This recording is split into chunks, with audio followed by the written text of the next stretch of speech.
I knew something was off the moment I stepped into the boardroom. The air was too still, the tension too thick. Catherine Langford sat at the head of the table, like a queen preparing for execution. Only this time, the traitor was me. Her voice, crisp and theatrical, sliced through the silence before I even took my seat. "This is a real company, Elaine, not a science fair project," she said, her fingers perfectly spread across the polished oak. "We need someone who understands the market, someone who doesn't just tinker." I sat down slowly, ignoring the chill that ran down my spine. 6 years of work, of sweat, isolation, and innovation were being reduced to the word tinker. I glanced at Ethan, my husband, sitting 3 seats away in his usual muted suit. He didn't meet my eyes, and that told me everything. "We've brought in Lena Armstrong to take over the R&D division," Catherine continued, her tone so polished it sounded like pity. "Effective immediately." Lena gave a modest little smile from the far end of the table. 3 months at the company, a shiny MBA from Wharton, and she already looked like she owned the place. I couldn't even summon the strength to be angry at her. Not yet. "My name is Dr. Elaine Rivers.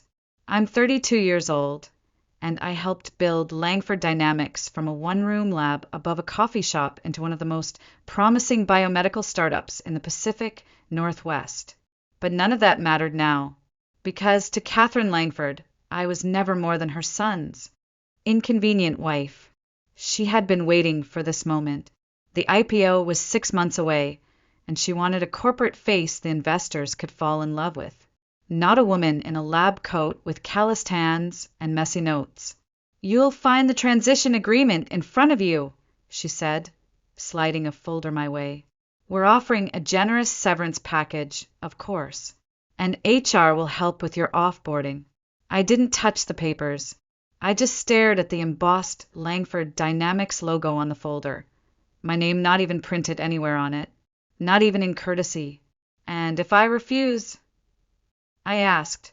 My voice was calm, colder than even I expected. A part of me had already detached, watching the scene from outside my own body. Catherine's smile sharpened. "Then we'll revisit your employment contract. I believe there's a 5-year non-compete clause. Would be unfortunate if you couldn't work in this field anymore." I remembered drafting that clause. I had written it myself, back when I believed I was protecting our company, our future. Daniel, no Ethan, finally shifted. "Mother, maybe we should reconsider." "No, Ethan," she snapped. "This isn't personal. This is business. Elaine's contributions were valuable once, but we've evolved. We need leadership, not chemistry sets." I scanned the faces around the table. Not one board member looked at me. Not Mr. Fulton, who once called me the future of biomedical engineering. Not even Marta Jensen, who toasted with me when we landed our first military contract. They were all too scared of Catherine, or too tired of caring. But what they didn't know, what Catherine had forgotten in her blind ambition, was that the patents, the algorithms, the neural interface protocols, none of it belonged to Langford Dynamics. They belonged to me. I stood up, the transition folder still untouched. "I'll need to review this with my lawyer," I said, folding my hands neatly behind my back. "I assume that's acceptable." Catherine waved her hand as if I were a fly at her garden brunch. "Take all the time you need, but I expect your office cleared by end of day. Lena needs to hit the ground running." Lena's voice followed me out, syrupy sweet. "Don't worry, Elaine. I'll take good care of your projects." I didn't reply. Let them think I was leaving quietly. Let them believe they'd won. They had no idea who they just cut loose. By the time I reached my office, the vultures had already circled. For cardboard boxes were stacked neatly by the door, labeled in black marker with my name, as if someone had taken care to ensure I wouldn't mistake this for anything but an eviction. The blinds were half closed. The space felt smaller than usual, colder. I paused just long enough to take it in. 6 years. I had spent 6 years in this room. eating takeout over spreadsheets, collapsing on that gray couch after 36-hour prototype cycles, writing the future with bare hands and borrowed time. And now, boxed up like last season's inventory, I stepped inside. On my desk was an envelope. Another one, this time from HR. I didn't need to open it. I already knew the words.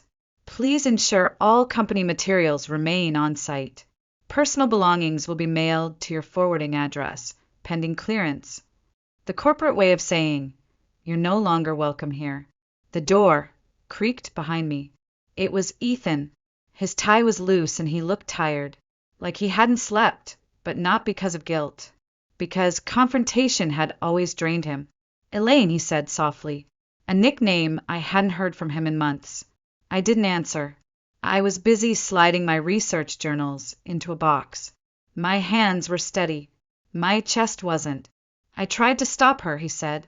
You know how she gets. I turned slowly. Do I? He flinched just a little. She thinks the investors won't respond well to a non-traditional executive. With the IPO, she's worried about optics. Optics, I repeated. Right. A woman with 3 degrees, 9 published studies, and a brain full of patents is bad optics. It's not like that. It's exactly like that. I let the words fall flat, and you let it happen. His mouth opened, then closed again. No defense, no courage. I reached into my desk drawer and pulled out the only thing that mattered now, a small silver USB drive. On it was everything. My patent filings, my private correspondence, my experimental logs, copies of all licensing agreements I had negotiated, always as an individual, always in my name. Catherine had never bothered to read the fine print. I'll be out of the house tonight, I said, closing the lid on one of the boxes. I'll book a hotel for now. Elaine, wait! He stepped forward, as if realizing something was slipping through his fingers. We can talk this through. I know she was harsh, but we can fix this. I laughed. Once. Sharp. Empty. The IPO. I said, my tone suddenly calm. Good luck with that. His brow furrowed. What do you mean? I didn't answer. I picked up the first box and started walking. His hand caught my arm gently. What are you planning? He asked, his voice cracking under the weight of fear. I turned, met his eyes, and said the one thing I knew Catherine would understand perfectly. It's just business. Nothing personal. Then I walked away, leaving my husband standing in an empty hallway, surrounded by silence and the very empire that would soon begin to collapse. The apartment I moved into wasn't much, bare walls, a mattress on the floor, and a view of the highway instead of the sound. But it gave me something I hadn't felt in weeks. Control. No footsteps outside my office. No eyes tracking my schedule. No emails from HR. Just silence and the low hum of something rebuilding itself inside me. 1 week after my forced exit, I walked into the marble lobby of Delgado and Rice LLP with nothing but a USB drive in my coat pocket and fire in my chest. Jonas Delgado looked up from his desk the moment I entered. I saw it on the news, he said, pushing his glasses up the bridge of his nose. Langford's big shakeup. Guess I shouldn't be surprised. I am, I replied, dropping into the chair across from him. Not that it happened, just that it took her this long. He nodded. You're ready. I took the USB out and placed it on the glass between us. Everything we prepared. Everything I kept. It's time. He opened the files, scanning quickly. It didn't take long. Jonas had helped me structure every agreement from the beginning. When I first joined Langford Dynamics, fresh out of my postdoc program, I insisted on one thing: retention of individual patent ownership. Catherine had scoffed, but she let it slide, probably thinking it was just a naive little boundary I'd forget about later. But I never forgot. You're covered, Jonas said after a moment. All core patents are yours. Langford Dynamics only holds usage licenses, temporary ones, tied to your employment. And now. He smiled faintly. Now they're expiring, and they can't launch their new product line without infringing. If they do, we sue. If they stall, they miss their IPO window. I sat back. So we wait. We wait, Jonas confirmed. Let them move forward. Let them invest, build hype, get the media rolling. And then we show them who actually owns this company's future. The idea wasn't revenge. Not really. I wasn't here to burn Catherine's name to the ground or humiliate Ethan in front of the board. I just wanted the truth to be louder than the lies. I wanted a moment of silence and then the sound of everything falling into place. For the next 3 weeks, I worked like a woman possessed. By day, I met with legal teams and investors, mapping out every route I could take once the dominoes fell. By night, I combed through every file I'd ever touched at Langford, highlighting what was mine, what was shared, what they had no right to touch. Meanwhile, Langford Dynamics moved quickly. Catherine released a statement about a new era of innovation. She used words like streamlining, vision, and corporate alignment. She praised Lena Armstrong's business-first leadership and fresh perspective. My name wasn't mentioned. Not once. But that was fine. They wanted the story to be about Catherine Langford saving the company. They were going to get a very different headline soon. Jonas and I watched them dig themselves deeper. Press releases, teaser videos, investor roadshows. The more they committed to the launch, the better for us.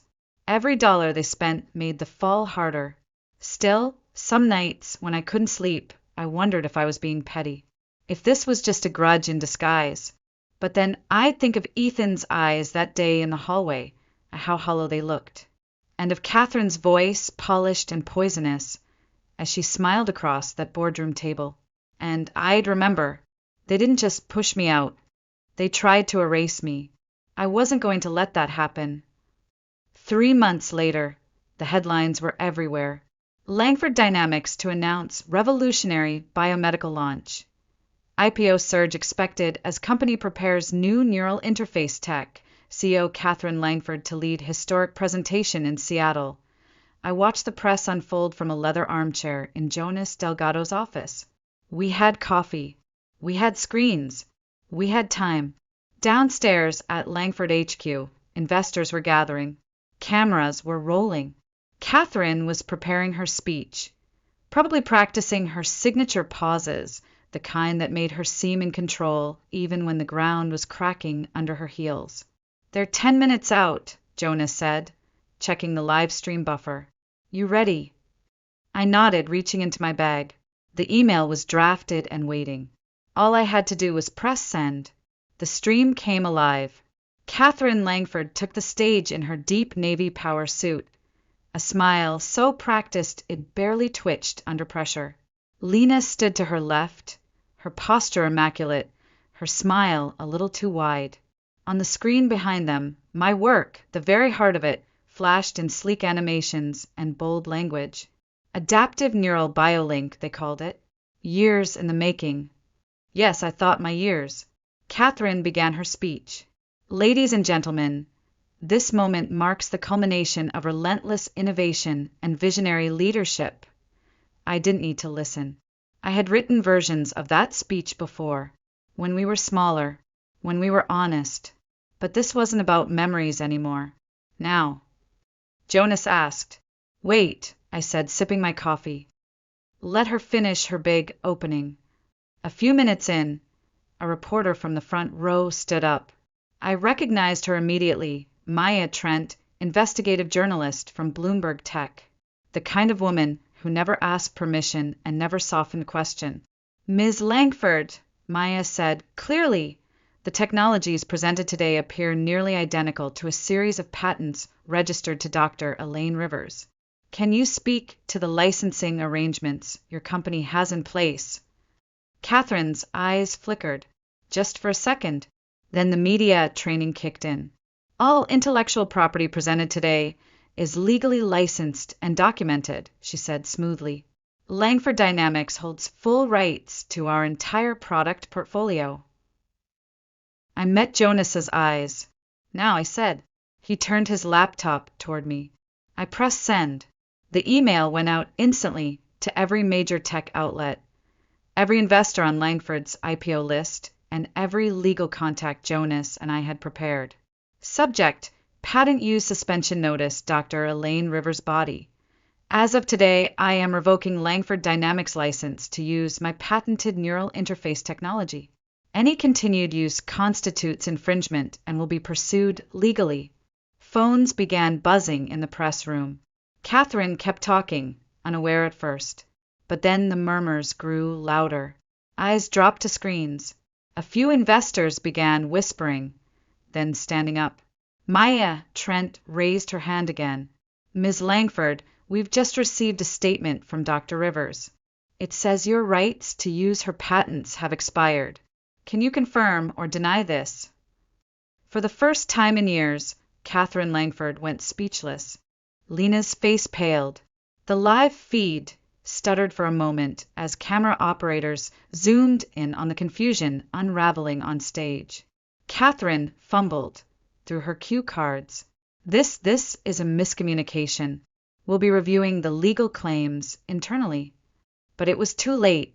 Investors were walking out, phones glued to their ears. Stocks began slipping. First 2%, then 5%, then double digits in a matter of minutes. Behind Catherine, the glossy images of my research were still spinning across the screen like digital ghosts, reminding them all of the woman they tried to erase. I closed the laptop gently. Perfect timing, Jonas murmured. That just sank their IPO. I leaned back in my chair, every nerve buzzing not with adrenaline, but with clarity. They started this, I said quietly. Now I finish it. My phone rang less than 30 minutes after the presentation collapsed. Catherine Langford. Right on cue. Jonas looked over from the kitchen counter, where he was making tea like this was just another Tuesday evening. Take it, he said, a knowing smile tugging at his mouth. But remember, every word matters now. I let it ring twice more, then picked up. Hello, Catherine. Her voice came in tight, controlled, like a piano wire drawn too taut. What do you think you're doing? I sat down by the window, watching the Seattle skyline flicker in the dark. Protecting my intellectual property, I said evenly. Isn't that what you taught me? Always protect your assets. Your assets, she hissed. Everything you developed was for Langford Dynamics. You don't have the right. I have every right, I interrupted, letting the chill in my tone spread. You never bothered to read the fine print, Catherine. You were too busy positioning Lena for photo ops. There was a pause, a heavy, dangerous silence. What do you want? She finally asked, voice lower, less steel, more desperation. I looked over at the stack of documents Jonas had printed earlier, the licensing terms, the paper trail, the proof that every innovation tied to their IPO was still legally mine. I want what I've earned, I said, and we'll discuss the details with our lawyers. I suggest you prepare thoroughly this time. This isn't over, Elaine. No, I agreed. It's just beginning. I ended the call without waiting for her reply. Jonas raised his mug in salute. But the evening wasn't done yet. Not 10 minutes later, my phone buzzed again. Ethan. I considered ignoring it, then answered. He didn't waste time. You planned this, he said, voice hoarse. From the beginning. No, I said simply. I planned at the moment your mother decided my work didn't matter. When she tried to hand my life's work to someone else like it was hers to give. He was quiet. I pressed on. Do you know what hurt the most, Ethan? Not her. You. You were supposed to stand beside me. You were supposed to know better. I didn't think she'd actually. No, I cut him off. You didn't think I'd fight back. He exhaled shakily. The board is in meltdown. Investors are pulling out. Our stock dropped 15%. 23, I corrected. I've been watching. You're destroying everything we built. I shook my head slowly. You still don't get it. I'm not destroying anything. I'm just taking back what's mine. What do you want, Elaine? Name your price. I laughed then, a soft, sharp sound that held no humor. That's the problem. You think this is about money. Then what is it about? It's about respect. It's about knowing what I built and refusing to be erased for the sake of your mother's vanity. He was silent again. I walked to my desk, picked up a slim folder, and pulled out the printed email chain. Do you want to know what she wrote about me in her messages to Lena? That I was a necessary inconvenience. That I needed to be managed out quietly so you could pursue a more suitable future. His voice dropped. Where did you get that? I'm the one who built your company's entire data security system, remember? When he didn't answer, I added softly, You weren't just silent, Ethan. You were complicit. The last thing he said before hanging up was almost a whisper. She never thought you'd go this far. She should have, I replied. You both should have. I stood by the window long after the call ended, watching the world go on outside, while everything Catherine Langford built began to unravel. And deep in my chest, for the first time in years, I felt free. The message came through a private number, just past 10 p.m., Lena Armstrong. I need to talk to you. In person. Please. I considered ignoring it, but curiosity has a way of slipping through even the strongest walls. So I agreed on my terms. The next morning, I arrived at the Edison Cafe on Peachtree Street. Quiet, upscale, neutral ground. Lena was already there, sitting stiffly at a corner table with a cappuccino she hadn't touched. Her blazer looked slightly wrinkled. Her face, usually polished to corporate perfection, was pale, exhausted. Elaine, she said as I sat down, voice strained. Thank you for coming. I nodded. Why am I here? She took a breath. This isn't about saving face. I know what I did. I know how it looked. But you need to understand, I thought I was stepping into a role. I didn't realize I was stepping into a war. I stayed silent. She told me you were stepping down, Lena continued, that you were overwhelmed, that the company needed a steadier hand for the IPO. I believed her. I raised an eyebrow. And you believed that without asking me? Without a single question? Her lips tightened. I was ambitious, naive, maybe both, but that's not why I asked to meet. She pulled out a flash drive from her coat pocket, setting it gently on the table. She's preparing to sue you. Hard. Not just civil litigation. She's working with a team to fabricate internal documentation to make it look like you developed your patents on company time, without prior agreement. I blinked slowly. She's planning to tie you up in court until your licenses expire, hoping to freeze your ability to collaborate with any new partner, Lena added. She's even considering criminal charges, fraud, data manipulation, misappropriation. I let the silence stretch, then said, Why are you telling me this? Her shoulders slumped. Because I didn't sign up for this kind of war. I wanted to lead R&D, not destroy the woman who built it. And because I know what it feels like to be used. She's using me now the same way she used you. I reached for the flash drive, but paused. If I help you land on your feet, what's stopping you from flipping again when things get hard? Her face flushed, but her voice finally held some steel. Nothing, except that I'm done being someone's pawn. I want out. I pocketed the drive. You'll send me everything? I asked. Every document, every email, every voice memo I've been copied on. And you understand what happens next, right? I said softly. This ends with her removed. Publicly. Lena nodded. I'm counting on it. As I walked away from the cafe, I could feel it, pieces clicking into place. The trap she'd set for me was about to spring shut on her. That night, I sat in my apartment with the lights off and reviewed everything Lena had sent. It was worse than I expected. Catherine had been preparing this for over a year, long before the IPO talks began. Her emails outlined a strategy to paint me as an unstable founder. Her memos to PR hinted at quietly phasing out the scientist image in favor of professional female leadership with market polish. She hadn't just wanted me gone. She wanted me discredited. I forwarded the full archive to Jonas with one line: "Let's end this." The elevator ride to the 21st floor felt different this time. No bitterness, no fear, just focus. Jonas stood beside me, a leather portfolio under one arm and a quiet fire in his eyes. "You ready?" he asked.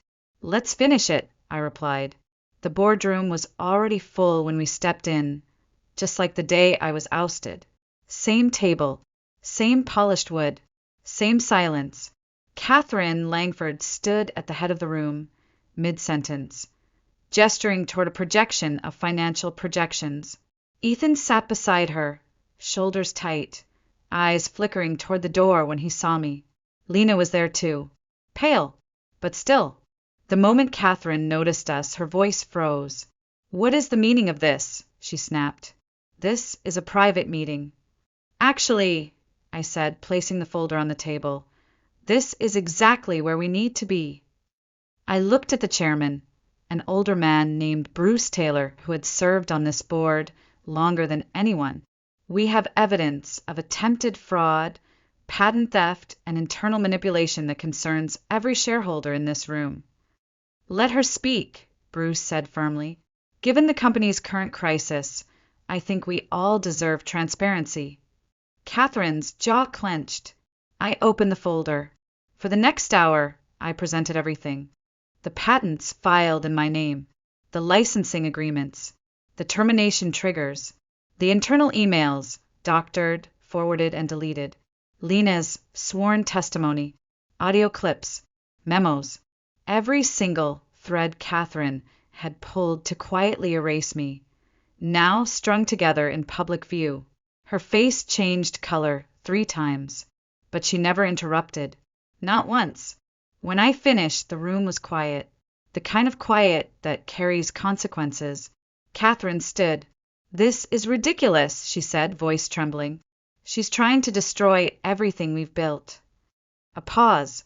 Then Ethan spoke. "No," he said. "She's trying to save it. From you." Gasps rippled around the table. Catherine turned to him, horrified. "Ethan." "I move for an immediate vote of no confidence in the current CEO," he said, standing straighter than I'd ever seen him. One by one, hands went up. Unanimous. Within minutes, Catherine Langford was no longer CEO of Langford Dynamics. Within 2 hours, the board had voted to approve my proposal, an emergency partnership with Thompson Medical that would stabilize the company, preserve my patents, and avoid a catastrophic lawsuit. A merger that would transform both companies into something stronger, and mine. As the room cleared, Ethan approached. His eyes were tired, but genuine. "I know it's too late," he said quietly. "Too late for us, I mean. But thank you for showing me what real strength looks like." I nodded. "Take care of the company, Ethan. Make your father proud." Then I turned, gathered my things, and walked out of that boardroom, not as the girl who had once been someone's wife, but as the woman who just rewrote the future. The new office wasn't grand, not like the glass fortress Catherine used to rule from, but it had everything I needed: light, space, silence, and a locked cabinet full of signed licensing deals. I stood by the floor-to-ceiling window, watching the Seattle skyline blink against the fading light. Behind me, a full wall was lined with framed patents, my name engraved on every one, not hidden in a lab, not buried in fine print, but visible, public, proud. 6 months ago, they tried to write me out of the story. Today, I sat on the board of directors of Thompson Medical, one of the most respected tech health firms in the country. We had just finalized the merger with Langford Dynamics under new leadership. My leadership. I had spent the last few months rebuilding what Catherine tried to destroy. Not just my reputation, but my voice, my momentum, my belief in the work itself. We launched 3 pilot programs for adaptive neural recovery therapy in veterans' hospitals across the West Coast. The first clinical data just came in. The technology one created was changing lives. And for the first time in a very long time, I felt like I could breathe. A soft chime pulled me out of the moment. A package sat on the edge of my desk, small, brown paper, hand-addressed. No return label, but I knew that handwriting anywhere. Inside was a familiar object. A tiny robot figurine with uneven arms and a lopsided smile, the very first prototype I ever built, back in grad school. The one I kept on my desk every day, until the day they boxed me up. Tucked beside it was a note in Ethan's handwriting. This belonged with its creator. Thank you for teaching me what real business looks like. I didn't cry. I just smiled, then placed the robot next to my monitor, like a quiet guardian of everything I'd fought for, everything I'd reclaimed. They called me a hobbyist, a woman with too much brain and too little polish, an inconvenience, a liability, a temporary player in someone else's empire. But they forgot the most important rule in business. Never underestimate a woman with nothing left to lose and everything to prove.